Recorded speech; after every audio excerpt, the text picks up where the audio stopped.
सभी साथियों का एग्रीएंस क्लासेस के डिजिटल प्लेटफॉर्म पर हार्दिक स्वागत है। साथियों, जैसा कि आप सब जानते हो, अपन 12th एग्रीकल्चर का दूसरा लेसन पढ़ रहे थे। दूसरे लेसन में जो आगे की स्लाइड है, आगे का टॉपिक है, वो अपना था कीट एवं रोगों का जैविक नियंत्रण, उसके बारे में सामान्य जानकारी, यानी biological control of insect and disease. General introduction, general introduction का मतलब सामान्य परिचय या सामान्य अध्ययन, सामान्य जानकारी कर रहे हैं किसके बारे में? Biological control of insect and disease, यानी कीट व बीमारियों का, कीट व रोगों का, यानी फसलों में जो कीट लगते हैं, इंसेक्ट लगते हैं, जैसे महुआ लगा, चेम्पा, थ्रिप्स, एपिड थ्रिप्स, जस्ट फ्लाई, व्हाइट फ्लाई, कुछ भी लगता हो कीट, या कोई बीमारी लगती है जैसे उगटा बीमारी है किसी प्रकार की, उन बीमारियों को जैविक नियंत्रण करना। क्या करना? जैविक नियंत्रण, उसके बारे में बेसिक जानकारी पढ़ रहे हैं। हालांकि जैविक नियंत्रण की क्यों जरूरत है?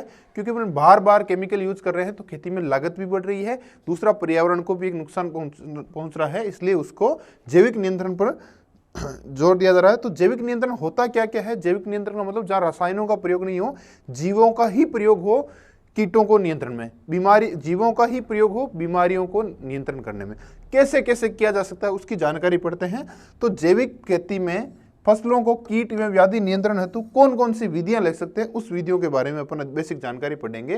पहला है सस्य नियंत्रण। देखो, कीट व बीमारियों पर रसायनों का नियंत्रण नहीं करना है, इंसेक्टिसाइड का प्रयोग नहीं करना है, फंजीसाइड का प्रयोग नहीं करना है, बैक्टीरियासाइड का प्रयोग नहीं करना। तो कैसे कंट्रोल करना है उसके बारे में है, ताकि रसायनों का प्रयोग नहीं हो, जैविक विधियां रहे। पहला क्या है? सस्य नियंत्रण, यानी खेती में एग्रोनॉमिक प्रैक्टिसेज, फसल से जुड़े क्या काम, सस्य क्रियाएं कौन कौन सी कर सकते हैं जिससे फसल में कीटों को फसल को कीट व बीमारियों से बचा सकते हैं। जैसे स्वच्छता, जितनी साफ सुथरा रखोगे उतनी कीट व बीमारियों का प्रकोप कम होगा। दूसरा, भू परिष्करण करना, उचित फसल चक्र अपनाना, बुआई के समय में परिवर्तन करना, उचित पोषक तत्व देना, परपंच फसलें लगाना, मिश्रित फसल लगाना, कटाई चटाई, ये सब क्रियाएं किसमें आती है? सस्य नियंत्रण। एग्रोनॉमिक प्रैक्टिसेज ऐसी करनी चाहिए जिससे कीटों के प्रकोप से फसलों को बचाया जा सकता है, बीमारियों के प्रकोप से फसलों को बचाया जा सकता है। दूसरे हो सकते हैं यांत्रिक नियंत्रण, यानी मैकेनिकल मेथड, जैसे हाथ से पकड़कर नष्ट करना, कोई कीट को हाथ से पकड़कर नष्ट करना, पौधे को झटकना, खाई खोदना, कीट परपंच अवरोध लगाना, फसल के पौधों के चारों ओर जाली लगाना, ये सब किस में आते हैं? यांत्रिक विधियां, यानी मैकेनिकल मेथड होते हैं। ये कौन से हैं? सस्य यानी एग्रोनॉमिक मेथड होते हैं। तीसरे होते हैं जैविक नियंत्रण, जो जैविक खेती में अपन अपनाते हैं 4 तरीके: सस्य, यांत्रिक, जैविक और वनस्पति कीटनाशकों का प्रयोग। तो जो जैविक नियंत्रण है उसमें परजीव्या, परभक्षी, कीट, रोगाणु, सूत्रकृमि, विषाणु आदि काम में लेते हैं। इन सब का प्रयोग, परजीव्या का, परभक्षी का या सूत्रकृमि का या जीवाणु का, विषाणु का प्रयोग लेते हैं कीटों को नियंत्रण में, बीमारियों को नियंत्रण में। चौथा है वनस्पति कीटनाशकों का प्रयोग, जैसे मार्केट के कीटनाशक नहीं, वनस्पति कीटनाशक, जैसे नीम की, निम्बोली का कीटनाशक काम लिया, लहसुन को काम ले लिया, वनस्पतिक फसलों को कीटनाशकों के प्रयोग के रूप में काम में लेते हैं। इन चारों के बारे में अलग से पढ़ेंगे। इनमें से पहले ले रहे हैं अपन कीट व्याधियों के जैविक उपाय, यानी बायोलॉजिकल रूप से कैसे कैसे कंट्रोल कर सकते हैं। जैविक नियंत्रण का मतलब होता है हानिकारक जीवों की रोकथाम व उनके प्रभाव को कम करने या नष्ट करने के लिए उनके प्राकृतिक शत्रु का उपयोग करना जैविक जीवनाशक या जैविक नियंत्रण कहलाता है। जैसे कि मान लो कि कोई कीट है, ये कोई कीट है, इस कीट को रासायनिक कीटनाशक से नियंत्रण नहीं कर रहे, ऐसा दूसरा कीट या ऐसा दूसरा कोई जीव या जीवाणु या विषाणु या कवक, कुछ भी जो इस कीट को अपना भोजन बनाता हो, तो ये फसल के लिए एक तरह का मित्र हो गया। इस कीट के द्वारा इस कीट को नियंत्रण करना, यानी जैविक जीव के द्वारा ही दूसरे कीट या बीमारी को नियंत्रण करना जैविक नियंत्रण की श्रेणी में आता है। कैसे कैसे कर सकते हैं वो आगे अपन पढ़ते हैं। देखो, रीढ़धारी शिकारी जीव, यानी रीढ़धारी शिकारी जीवों का प्रयोग फसलों में कीट व बीमारियों नियंत्रण के लिए कैसे कर सकते हैं। फॉर एग्जाम्पल देखो, जैसे ये रीढ़धारी शिकारी जीव क्या होते हैं? हानिकारक कीटों को अपना भोजन बनाकर फसलों को कीटों से बचाते हैं। जैसे एक उदाहरण के तौर पर मैं दे रहा हूं, चने के खेत में फली छेदक के नियंत्रण हेतु पक्षियों को उपयोग लेना।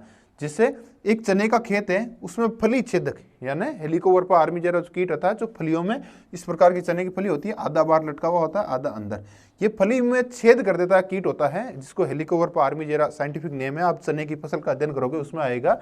तो इस कीट को नियंत्रण करने क्या कर रहे हो आप? पक्षियों का प्रयोग कर रहे हैं।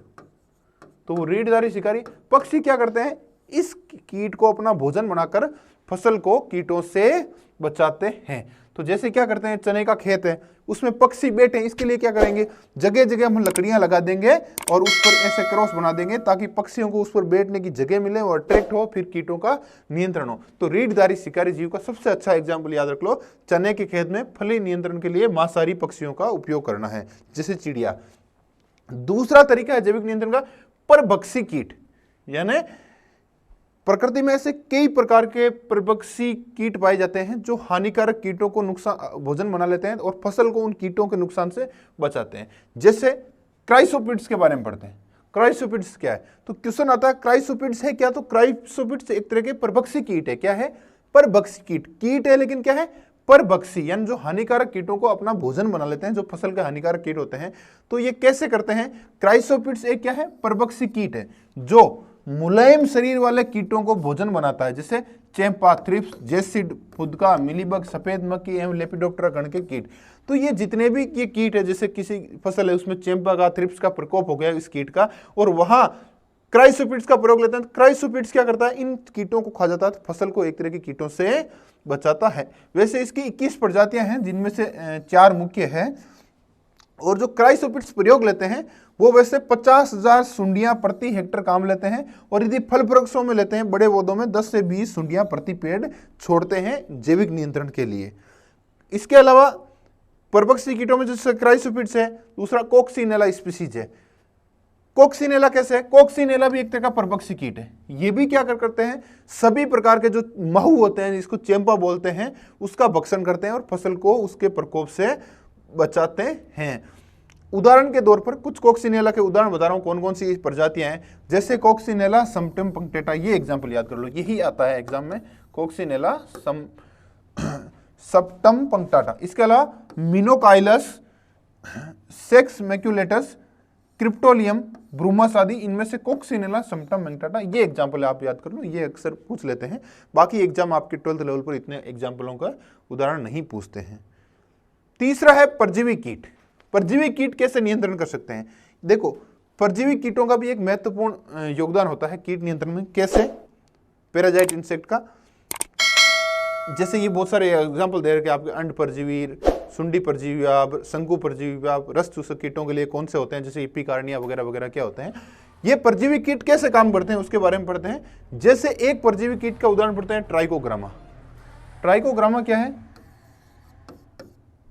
अंड परजीवी है, यानी ये दूसरों पर जीवन यापन करता है। ये एक ऐसा ट्राइकोग्रामा क्या करता है, ये दूसरों पर जीवन यापन करता है, लेकिन दूसरे कीटों के कौन सी अवस्था पर, दूसरे कीटों के अंडों पर अपना जीवन यापन करता है। इसलिए कहते हैं ये एक तरह का क्या है, अंड परजीवी, यानी एक पैराजिटोइड है। क्या है, एक, जो क्या करता है, हानिकारक कीटों, विशेष तौर से लेपिडोप्टेरा गण के कीटों। तो ट्राइकोग्रामा विशेष तौर से लेपिडोप्टेरा गण के कीटों के अंदर अपने अंडे दे देता है। अपने अंडे लेपिडोप्टेरा गण के कीटों के अंदर अपने अंडे दे देता है। तो ट्राइकोग्रामा यानी इसकी अंडा वाली स्टेज जो परजीवी का कार्य करती है। तो ट्राइकोग्रामा को कैसे काम में लेते हैं, 1 हेक्टर जो एक कार्ड आता है ट्राइकोग्रामा कार्ड करने के लिए, जिसको बोलते हैं ट्राइको कार्ड, उस पर 16,000 से 20,000 पोष्य कीटों के परजीवी अंडे पाए जाते हैं। ये आकार में बहुत छोटे होते हैं। वैसे फॉर एग्जाम्पल कैसे कौन सी फसलों में यूज करते हैं उसका भी एग्जाम्पल है। ट्राइकोग्रामा का प्रयोग गन्ने में जड़, तना एवं शीर्ष भेदक जो होते हैं, तने में head borer, root borer, shoot borer, तीनों में इसका प्रयोग ले सकते हैं।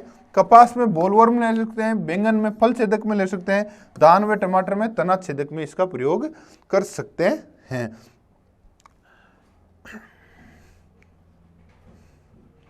इपिकार्निया, जैसे परजीवी कीट का दूसरा उदाहरण इपिकार्निया। इपिकार्निया का एक अच्छा एग्जाम्पल, इपिकार्निया काम लेते हैं गन्ना में पायरिल्ला के नियंत्रण में। इपिकार्निया का एक बेस्ट एग्जाम्पल है गन्ना के पायरिल्ला कीट के नियंत्रण में। अब एक फफूंद कैसे उपयोगी हो सकते हैं जैविक नियंत्रण में, बीमारी व कीटों के फफूंद कैसे उपयोगी हो सकते हैं। फफूंद की भी बहुत सारी प्रजातियां, चाहे फाइकोमाइसिटीज हो, चाहे एस्कोमाइसिटीज हो, चाहे बेसिडियोमाइसिटीज हो, विभिन्न प्रकार के जो फफूंद होते हैं वो जीवनाशी के रूप में कार्य करते हैं। मैं आपको एक एग्जांपल बताता हूं, सबसे बेस्ट ट्राइकोडर्मा। देखो ट्राइकोग्रामा एक अंड परजीवी था, जबकि ट्राइकोडर्मा एक मित्र फफूंद है। क्या है, मित्र फफूंद। ये कैसे काम करता है, यानी फफूंद कैसे नियंत्रण में काम करते हैं।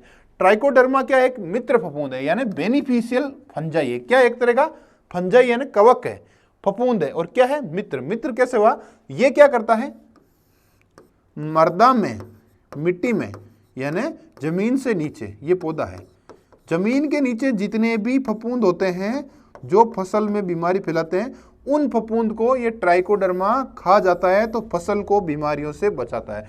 जैसे विशेष तौर से उकटा, जड़ गलन, इन बीमारियों के, जैसे बीमारी होती है खेत में उकटा बीमारी, उकटा बीमारी में क्या होता है, हरी अवस्था में पौधा सूख जाता है, फ्यूजेरियम नाम का कवक से होती है। किससे होती है, फ्यूजेरियम नाम के फफूंद से। और ट्राइकोडर्मा का यूज प्रयोग किया तो ट्राइकोडर्मा एक मित्र फफूंद है, यानी इस फफूंद को खा जाएगा, अपना भोजन बना लेगा और उकटा होने से फसल को बचा लेगा। इसका प्रयोग कैसे करते हैं, प्रयोग यदि बीज उपचार में करते हैं तो 6 से 8 ग्राम प्रति किलो किसी फसल के बीज में मिलाकर करते हैं। जैसे चने में उकटा को बचा सकता है, मूंगफली में कोलर रूट के लिए लाभदायक है, सोयाबीन में जड़ गलन के लिए लाभदायक है। ऐसा करने से इस बीमारियों से बचा जा सकता है। जीवाणु कैसे उपयोगी हो सकते हैं, जीवाणु को एक एग्जाम्पल बताता हूं, आपने नाम सुना होगा बीटी, वैसे कपास में भी होता है, बैसिलस thuringiensis बीटी। ये एक ऐसा कीटनाशी है, ये जीवाणु का प्रयोग एक कीटनाशक के रूप में कर सकते हैं। इसका प्रयोग करने से लेपिडोप्टेरा, डिप्टेरा और कोलियोप्टेरा गण के कीटों को प्रभावी रूप से नियंत्रण कर सकते हैं। वैसे इसकी मात्रा कितनी लेते हैं बीटी की, 1 किलोग्राम प्रति हेक्टर। अब है जीवाणु, विषाणु, वायरस कैसे लाभदायी हो सकते हैं। वैसे 7 कुल है इनके जो लाभदायक है, उनमें से जो मोस्ट एग्जाम्पल है वो एनपीवी और जीवी। एनपीवी मतलब न्यूक्लियर पॉलीहेड्रोसिस वायरस और जीवी का मतलब ग्रेन्युलोसिस वायरस। ये बहुत एग्जाम्पल इनका क्वेश्चन आता है कि एनपीवी क्या एक तरह का वायरस है, एनपीवी और जीवी एक तरह का वायरस है। इनकी फुल फॉर्म पूछी जा सकती है, nuclear polyhedrosis virus, that is the important. दूसरा ये है कि कौन सी फसल में ये ज्यादा प्रयोग लेते हैं, तो चने में फली छेदक के नियंत्रण में। ये क्वेश्चन बहुत इंपॉर्टेंट है। चने में फली छेदक यानी चने की फसल में, ग्राम की फसल में, जिसको साइसर रेटिनम, साइसर काबुलिनिकम नाम होता है, फली छेदक यानी फलियों को छेदने वाला एक कीट होता है जो इस प्रकार फली में छेद कर देता है, आधा बार लटक के, उसका जो कैटरपिलर होता है आधा बार आधा अंदर। तो उस कीट के नियंत्रण के लिए कौन सा विषाणु लाभदायक हो सकता है, तो एनपीवी यानी न्यूक्लियर पॉलीहेड्रोसिस विषाणु काम में ले सकते हैं। कितनी मात्रा लेते हैं, 250 लार्वा इक्विवेलेंट का 750 मिली प्रति हेक्टर का छिड़काव किया जाता है। अब सूत्रकृमि भी जैविक नियंत्रण में उपयोगी है। सूत्रकृमि के बारे में इतना ही ध्यान रखना, इसमें ज्यादा 2 ही मुख्य हैं, स्टेनर निमेटिडिकुल और हेटेरोवेटिडिकुल के ही सूत्रकृमि ज्यादा काम में लिए जाते हैं। प्रोटोजोआ भी उपयोगी सिद्ध हो सकता है। फॉर एग्जाम्पल नोजेमा जाति के प्रोटोजोआ, कौन से, नोजेमा जाति के प्रोटोजोआ टिड्डे के नियंत्रण में, किसमें, ग्रास होपर के टिड्डे के नियंत्रण में इसका उपयोग किया गया है। अब ये तो थे अपन ने जैविक नियंत्रण, जिसमें प्रोटोजोआ काम ले लिया, सूत्रकृमि काम ले लिया, फफूंद काम ले लिया, जीवाणु काम ले लिया, विषाणु काम में ले लिया, परभक्षी ले लिया, कीटधारी शिकारी जीव ले लिए, परजीवी ले लिए। अब है वनस्पतिक उत्पादों से कीट व्याधि नियंत्रण, यानी वनस्पति का मतलब होता है किसी, जैसे नीम एक पौधा है, एक वनस्पति, उससे कीटनाशी बनाकर फसलों में कीटों का नियंत्रण करना। तो इसमें कौन कौन से बेनिफिशियल हो सकते हैं, जैसे फॉर एग्जांपल नीम। देखो पुराने जमाने से नीम का बहुत महत्व बताया गया है। नीम में एजाडिरेक्टिन होता है, जो एक रसायन होता है जो बहुत जहरीला होता है, जो कीट नियंत्रण में लाभदायक होता है। नीम का प्रयोग दीमक नियंत्रण में भी लाभदायी है। जैसे नीम के अलग अलग उत्पादों के बारे में चर्चा करते हैं, जैसे नीम बीज सत, क्या है, नीम बीज सत, 50 ग्राम नीम के 3 से 8 माह पुराने बीज का 50 ग्राम पाउडर को 1 लीटर पानी में, यानी 3 से 8 माह पुराने बीज होते हैं, उनका 50 ग्राम पाउडर लेना है, 1 लीटर पानी में भिगोकर फिर छान कर छिड़काव करते हैं। नीम के पत्ती का सत, 1 किलोग्राम नीम की हरी पत्तियों को 5 लीटर पानी में रात भर भिगोने के बाद चटनी या पेस्ट बनाकर छान ले और छिड़काव करें कीट नियंत्रण के लिए। नीम का तेल, 20 से 30 मिलीलीटर नीम का तेल प्रति लीटर पानी में मिलाकर भी छिड़काव कर सकते हैं। नीम की खली का सत, 100 ग्राम नीम की खली को 1 लीटर पानी में मिलाकर रात भर भिगोने के बाद छान कर निकाल लें 1 मिली मात्रा प्रति लीटर पानी में काम में ले सकते हैं।